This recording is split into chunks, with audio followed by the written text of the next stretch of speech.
You know El Mencho, the most wanted man in Mexico with a $15 million bounty on his head. But what if I told you he had a mayor on his payroll running a billion-dollar extortion empire right under everyone's nose? Meet Diego Rivera Navarro, mayor of Tequila, Jalisco, the birthplace of Mexico's most famous spirit, and allegedly El Mencho's personal tax collector. Today we dive into how a small-town politician became the face of a sophisticated criminal network that extorted multinational corporations, kidnapped businessmen, and turned an entire city into the CJNG's personal ATM. This is the story of Diego Rivera Navarro, alias El Alcalde del Mencho, a man who promised cartels 40 million pesos annually from public funds, and it's one you won't forget. Diego Rivera Navarro wasn't born into the cartel world. He was recruited into it. Born in 1985 in Tequila, Jalisco, Rivera grew up in the shadow of Mexico's most famous export. Tequila isn't just a drink here. It's an industry worth billions, controlled by multinational corporations like Jose Cuervo and Becle. His father, Miguel Rivera, worked in the agave fields for 30 years, cutting piñas under the scorching Jalisco sun for wages that barely fed his family. His mother, Carmen Navarro, cleaned houses for the wealthy tequila families. The Cuervos, the Beckmans, the old Spanish bloodlines who owned the distilleries and the land. That made Rivera a nobody in a town where money talks and heritage whispers. The irony wasn't lost on him. His family's sweat literally went into every bottle of tequila sold worldwide, but they couldn't afford to buy a single bottle of the premium stuff. From a young age, Rivera understood power dynamics better than most kids understand playground politics. While other children dreamed of working the distilleries like their fathers, Rivera was studying politics, law, and most importantly, who really controlled tequila. He watched foreign executives fly in on private jets to tour facilities his father helped build. He saw municipal officials bow and scrape to corporate representatives while ignoring the needs of local families. He learned that in tequila, there were the owners, the workers, and the politicians who served the owners. By his early 20s, Rivera had earned a law degree from the University of Guadalajara and was already making connections with local Morena Party officials. He spoke fluent English, understood international business, and possessed something rare in local politics: genuine intelligence, combined with burning resentment. He grew up surrounded by the intoxicating smell of fermenting agave and the bitter taste of economic inequality.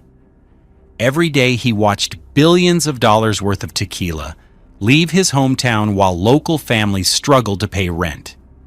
But in Jalisco, ambition without protection is suicide. And Rivera was about to learn that lesson the hard way.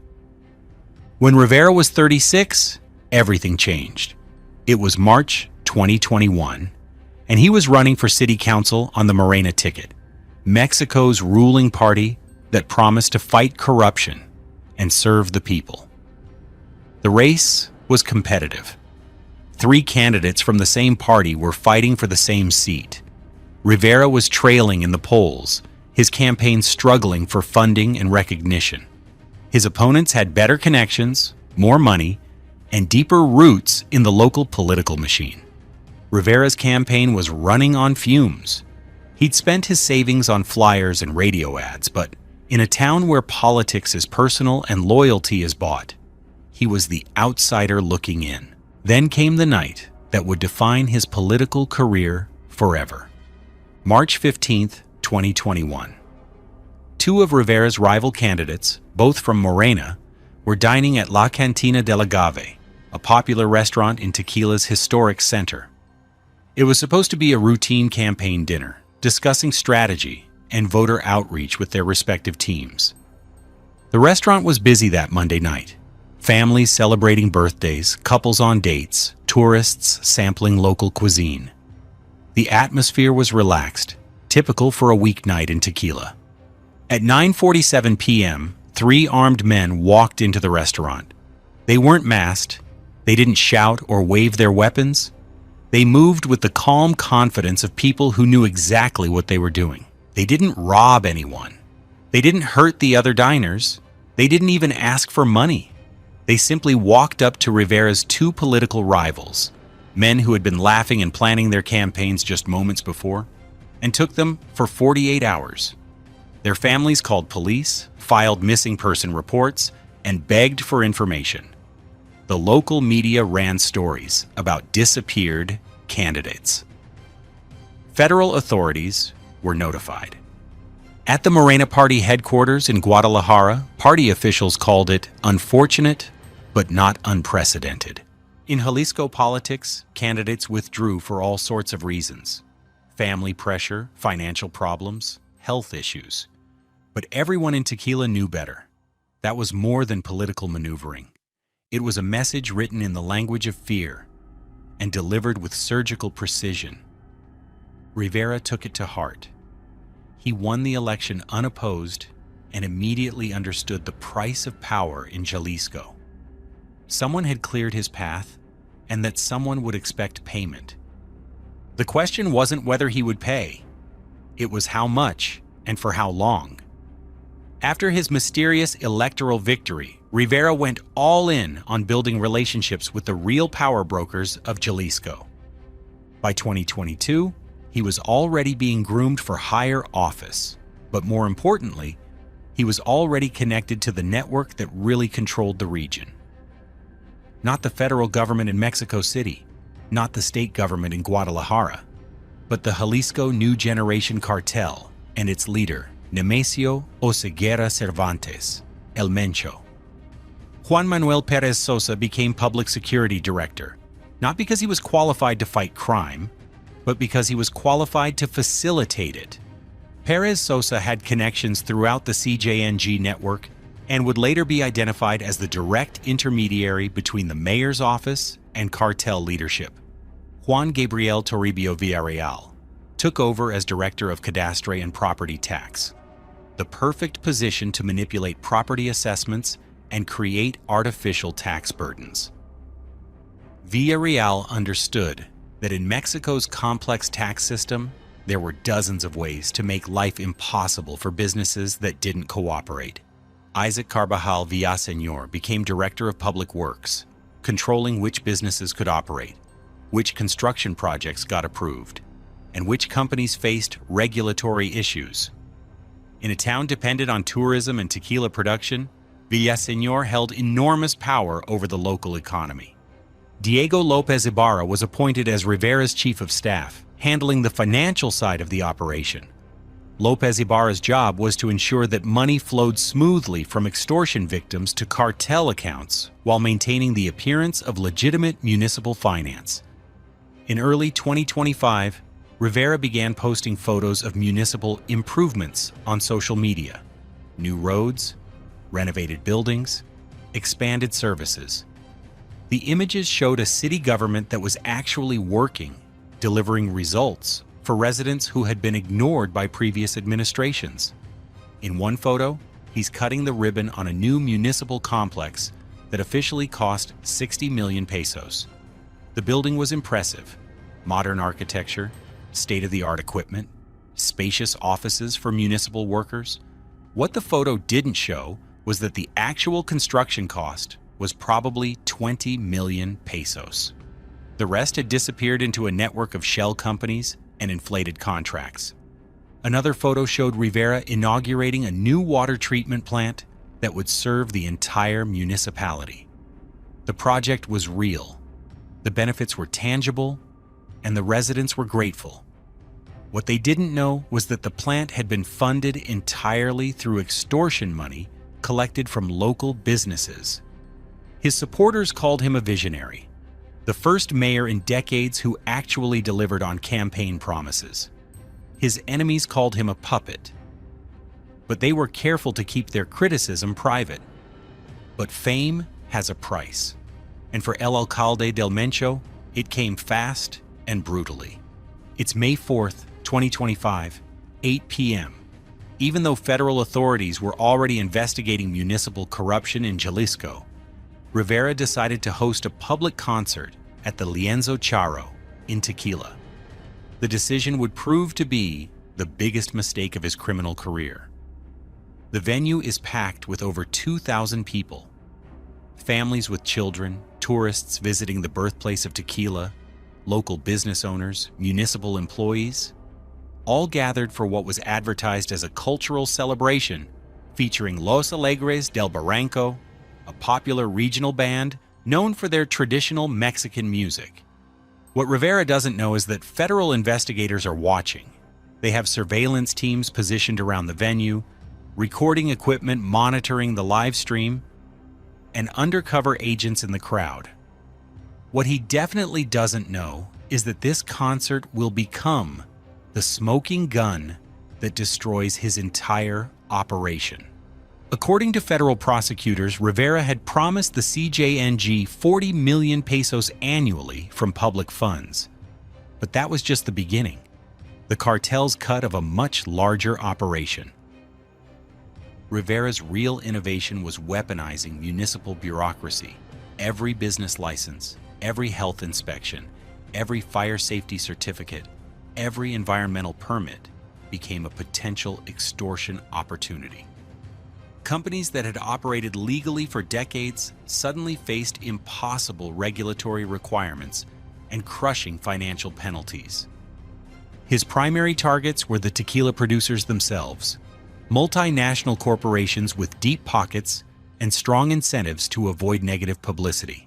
Jose Cuervo, the world's largest tequila producer and a company that had operated in tequila for over 250 years, became Rivera's first major victim.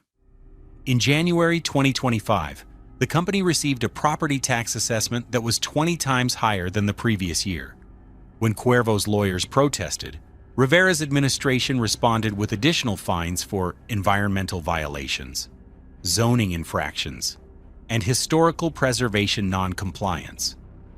The company faced a choice: pay the extortionate fees or face a public battle with the municipal government that could damage their brand internationally. Cuervo initially chose to fight, filing formal complaints with state and federal authorities. Rivera's response was swift and brutal. Municipal inspectors descended on Cuervo facilities, finding violations that had never existed before.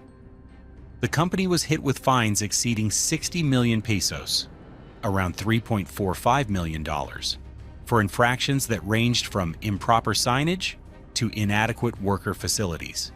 When Cuervo executives flew in from corporate headquarters to meet with Rivera personally, they found a mayor who spoke their language: English, business terminology, international trade regulations.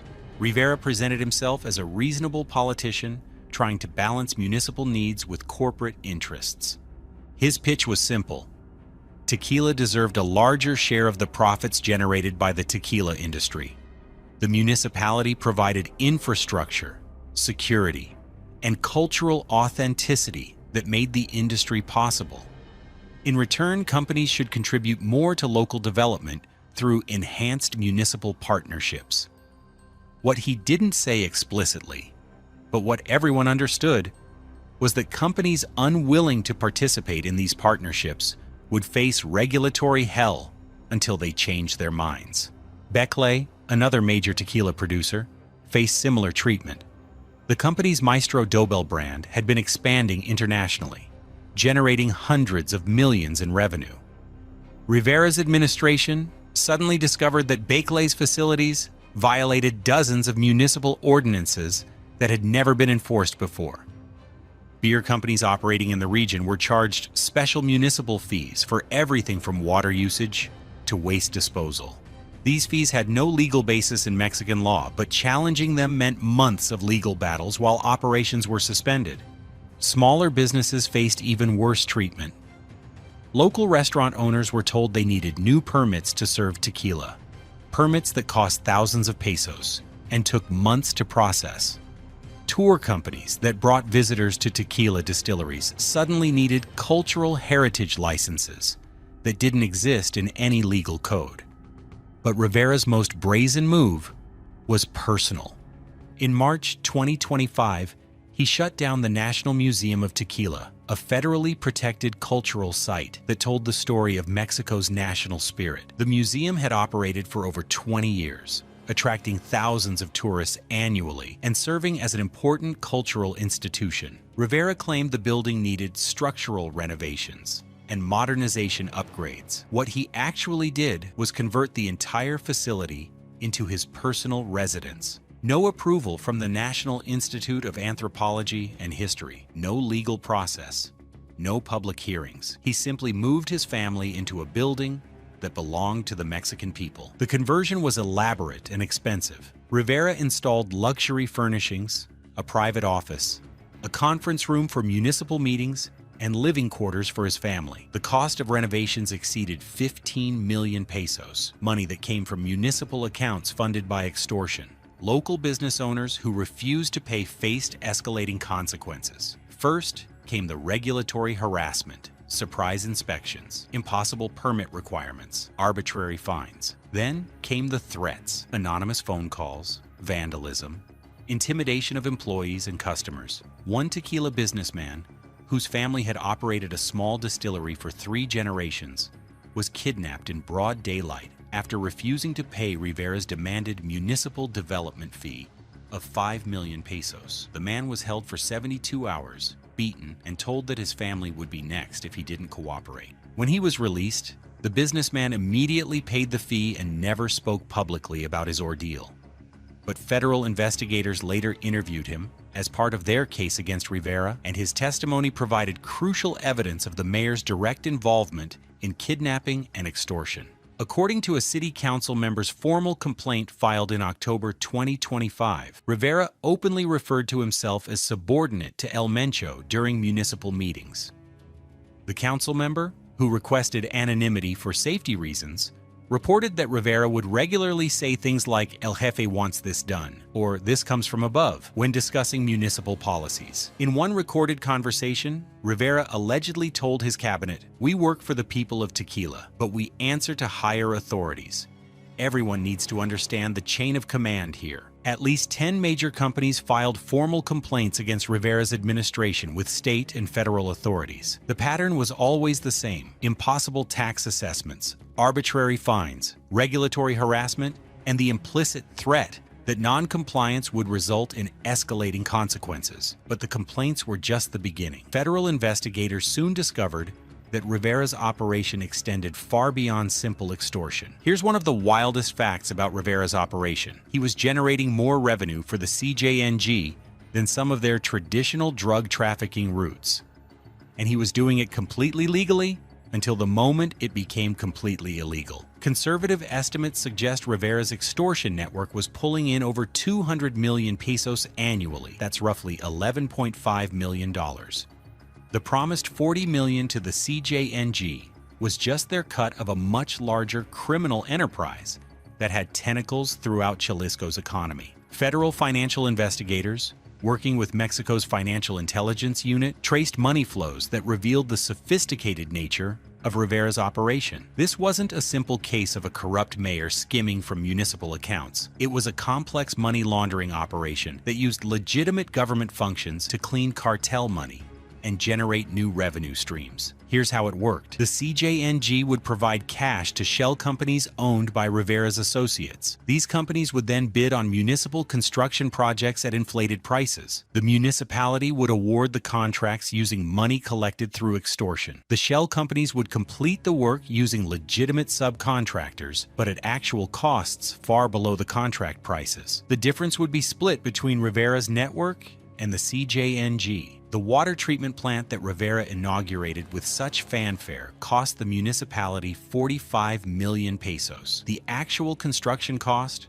was probably 15 million pesos. The remaining 30 million pesos disappeared into a network of shell companies, inflated invoices, and phantom expenses. Rivera's personal lifestyle reflected his success, but he was careful to maintain plausible deniability. His official salary as mayor was 180,000 pesos annually, about $10,400. But federal investigators found evidence of luxury vehicles, expensive properties, and cash payments that suggested an actual income in the millions. He owned a fleet of luxury vehicles, including a Mercedes-Benz G-Class SUV worth over 2 million pesos, a BMW X7 worth 1.5 million pesos, and a Porsche Cayenne worth 1.8 million pesos. When questioned about these purchases, Rivera claimed they were gifts from successful local businessmen who appreciated his work for the municipality. His personal residence, the converted National Museum of Tequila, was furnished with items worth millions of pesos. Custom furniture, imported artwork, high-end electronics, and a wine cellar stocked with bottles worth thousands of pesos each. Rivera claimed the furnishings were municipal property used for official entertaining. But the most damning evidence was Rivera's relationship with his inner circle. Diego Lopez Ibarra, his chief of staff, was allegedly the operation's chief financial officer, responsible for managing money flows between extortion victims, municipal accounts,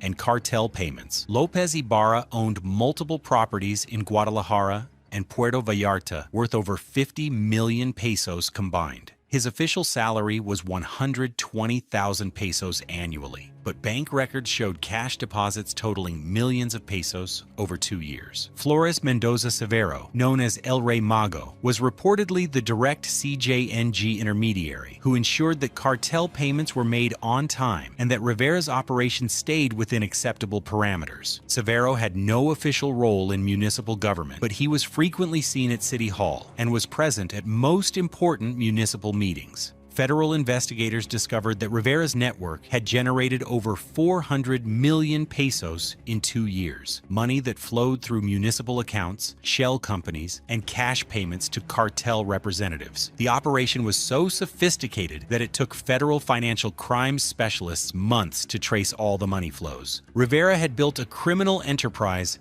that generated millions while maintaining the facade of legitimate municipal governance. But he had also created a paper trail that would ultimately destroy him. The investigation that brought down Rivera began with complaints from legitimate businesses, but it quickly became something much larger, a federal case study in how modern cartels infiltrate and control democratic institutions. Multiple federal agencies were involved from the beginning: the Secretariat of National Defense, SEDENA, the Mexican Navy, CMAR, the Attorney General's Office, FGR, the National Intelligence Center, CNI, and the Secretariat of Security and Citizen Protection, SSPC. This wasn't a local corruption case. It was a national security operation targeting what investigators called the complete capture of municipal government by organized crime. The breakthrough came from financial analysis conducted by Mexico's Financial Intelligence Unit, UIF, working in coordination with U.S. Treasury Department specialists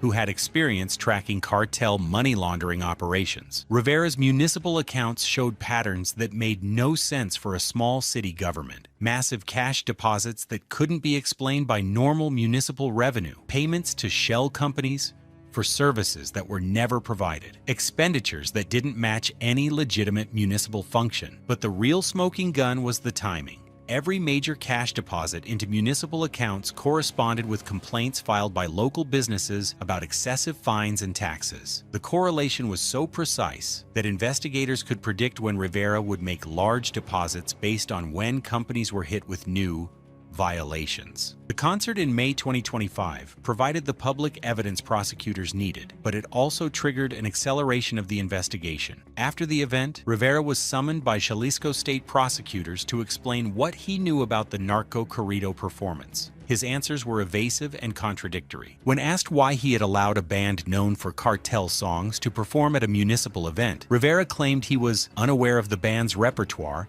and had trusted his cultural affairs staff to book appropriate entertainment. When investigators pointed out that he was clearly singing along to the narco corridos, Rivera claimed he was just being polite to the performers. Federal investigators then connected the dots between Rivera's financial irregularities and the CJNG's expansion into taxation of legitimate businesses. They realized they weren't just looking at corruption. They were looking at a cartel subsidiary operating as a municipal government. The investigation expanded to include wiretaps, surveillance operations, and undercover agents. Federal investigators discovered that Rivera held regular meetings with known CJNG operatives, including Flores Mendoza Severo, El Rey Mago, who served as the cartel's representative in municipal affairs. February 5, 2026, 6 a.m. Federal forces surrounded Rivera's residence, the former National Museum of Tequila, that he had illegally converted into his personal home. The operation involved over 200 federal agents,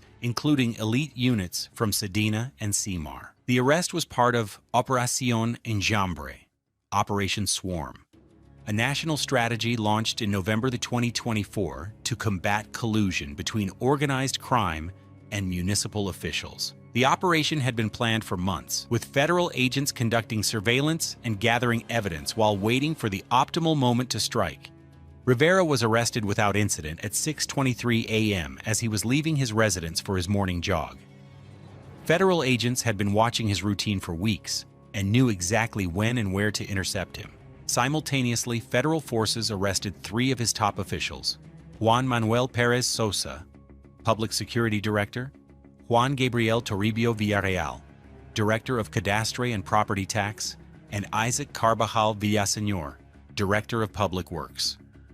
Within hours, 5 more municipal officials from Rivera's inner circle were arrested, including his Chief of Staff Diego Lopez Ibarra and the alleged CJNG intermediary Flores Mendoza Severo, El Rey Mago.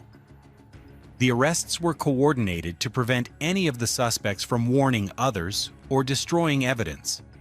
Federal agents seized computers, financial records, cell phones, and documents from municipal offices, private residences, and business locations throughout Tequila. The Jalisco State Police immediately assumed security responsibilities in Tequila. The entire municipal government had been compromised, and federal authorities needed to ensure continuity of basic services while investigating the full extent of the corruption. Rivera's arrest sent shockwaves through Mexico's political establishment, but it also revealed something terrifying about the evolution of cartel power in modern Mexico. This wasn't a case of a corrupt politician taking bribes from criminals. This was a case of a criminal organization installing their own candidate as mayor and using municipal government as a front for systematic extortion of legitimate businesses. The immediate consequences were severe and far-reaching. The entire municipal government of Tequila was effectively dissolved, with federal authorities taking control of basic services while investigating the full extent of the corruption. Federal prosecutors moved quickly to freeze assets connected to Rivera's network. Bank accounts containing over 150 million pesos were seized. Properties worth an estimated 200 million pesos were placed under federal control. Luxury vehicles, artwork, and other assets were confiscated as evidence of criminal proceeds. The CJNG had effectively purchased a city government for the price of clearing Rivera's electoral path in 2021. In return, they received a sophisticated money laundering operation, a legitimate cover for extortion, and access to municipal resources that could be used to further their criminal enterprise.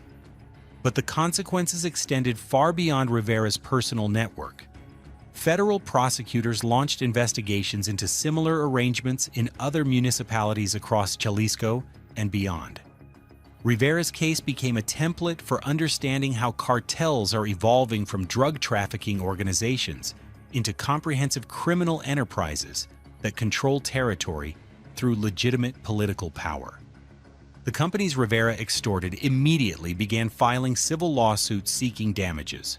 Jose Cuervo alone filed claims seeking compensation for over 60 million pesos in illegal fines and taxes. The company's legal team argued that Rivera's extortion had damaged their brand internationally and interfered with their business operations. Bakele filed similar claims, seeking damages for regulatory harassment, illegal fines, and business interruption.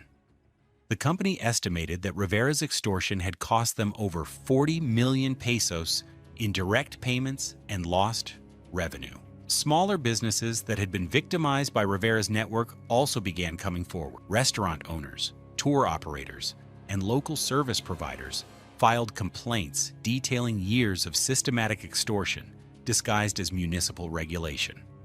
The total civil liability facing Rivera's network could exceed 500 million pesos, but recovering that money will be difficult.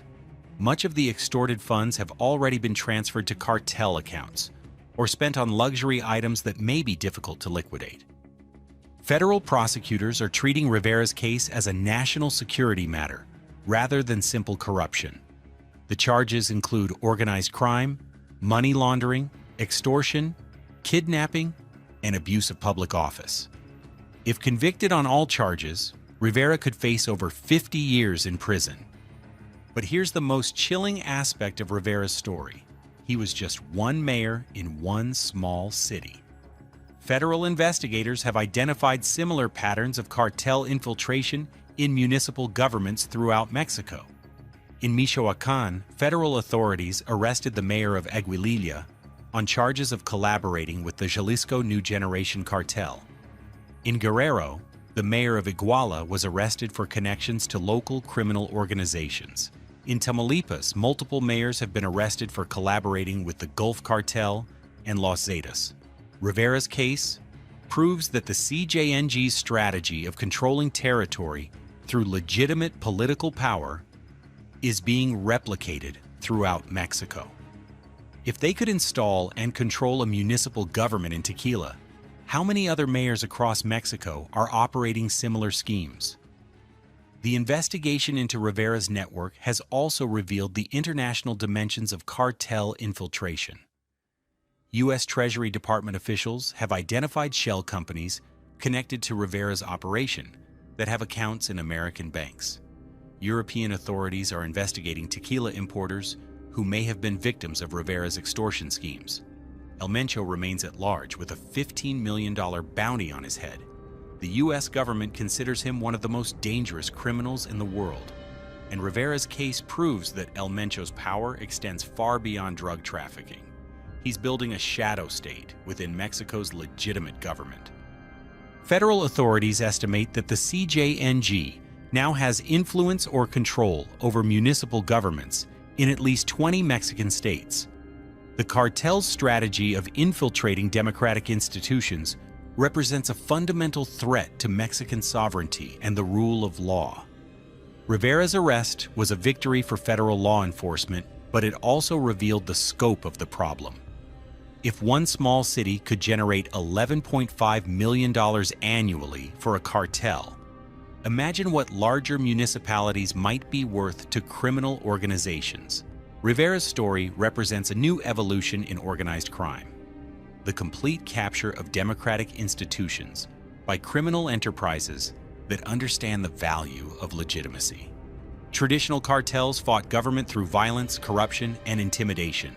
Modern cartels like the CJNG have learned that it's more efficient to become government, using the legitimacy of elected office to commit crimes that would be impossible for traditional criminals.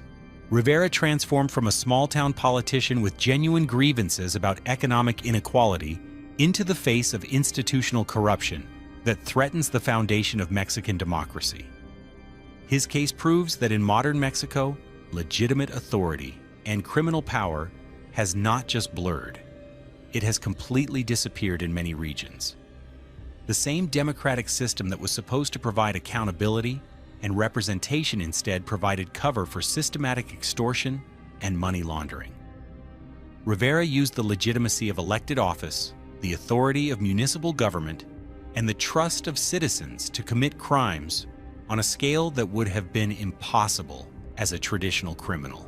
His operation was so sophisticated that it took federal investigators months to understand its full scope. Rivera had weaponized every aspect of municipal governance, from property taxes to health inspections to construction permits, turning legitimate government functions into extortion tools. Almost overnight, Rivera became a symbol of everything wrong with Mexico's political system. His case is now studied by federal investigators as a model for how cartels infiltrate and control municipal governments. Law enforcement agencies throughout Latin America are examining Rivera's methods to identify similar patterns in their own countries. Here's the wildest fact about Rivera's operation. It was completely legal until it wasn't. Every tax assessment, every fine, every municipal decision was processed through legitimate government channels with proper documentation and official approval. The crime wasn't in the methods, it was in the intent and the ultimate beneficiaries. Rivera's case has forced Mexican authorities to confront an uncomfortable truth. The country's democratic institutions are vulnerable to capture by criminal organizations that have the resources, sophistication, and patience to work within the system rather than against it. So how does a cartel like the CJNG manage to install their own mayors and control municipal governments? First, they eliminate competition through targeted intimidation, as Rivera's rivals learned in 2021. The kidnapping of his opponents wasn't random violence. It was a surgical strike designed to clear the electoral field without attracting excessive attention. Second, they provide financial support that legitimate candidates can't match. Rivera's campaign was well funded from the beginning, allowing him to outspend opponents and build name recognition in ways that would have been impossible with legitimate funding sources. Third, they offer protection and support that makes their candidates nearly untouchable until federal authorities intervene. Rivera operated with impunity for years because he had the backing of one of Mexico's most powerful criminal organizations. Fourth, they provide ongoing operational support that allows their candidates to deliver real results for constituents.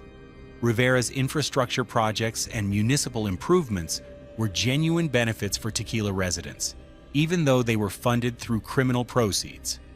Rivera's arrest was a victory for federal law enforcement, but it also revealed the scope of the challenge facing Mexican democracy.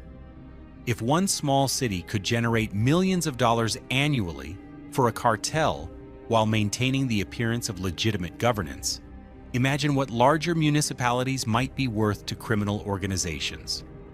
The fight against cartel infiltration of government has just begun, and Rivera's case proves that the enemy isn't just wearing masks and carrying guns in the mountains.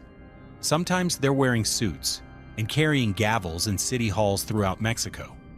Federal authorities estimate that dismantling the networks Rivera helped buid will take years and require unprecedented cooperation between local, state, federal, and international law enforcement agencies. But Rivera's legacy extends beyond law enforcement.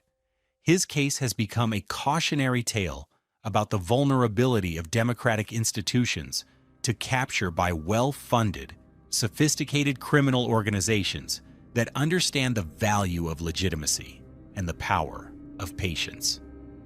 Diego Rivera Navarro went from small-town politician with legitimate grievances about economic inequality to cartel operative running a multi-million-dollar extortion empire, transforming municipal government into a criminal enterprise that generated more revenue than traditional drug trafficking routes. He began as an ambitious candidate promising reform and ended as the face of institutional corruption that threatens the foundation of Mexican democracy itself. Rivera's story proves that the greatest threat to Mexico's future may not come from cartels operating in the shadows, but from criminal organizations that have learned to hide in plain sight, using the legitimacy of democratic institutions to commit crimes on an unprecedented scale. Subscribe to Inform Secreto to continue exploring the hidden stories behind power. Real stories told unfiltered. Because what you don't see also controls the world. See you soon.